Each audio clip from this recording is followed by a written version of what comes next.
everyone, welcome back to another episode of Webtech Tutorial.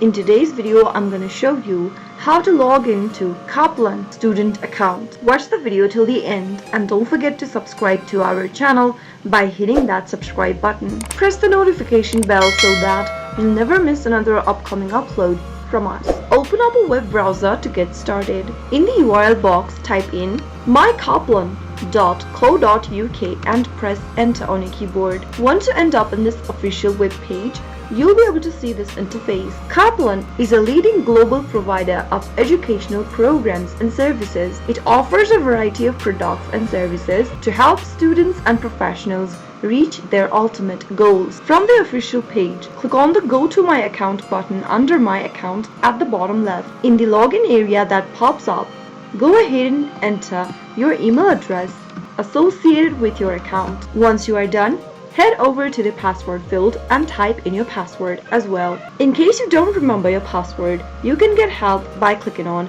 Forgot Password and follow the on-screen prompts to reset to a new one. If you don't have an account yet for Kaplan, you can register for a new account by clicking on Register link at the top. Finally, click the login button after filling in your email and password and you'll be able to log into your Kaplan student account. I hope the tutorial was helpful to you. If it was, go ahead and give us a thumbs up. I'll soon be back with more videos like this. Thank you for watching.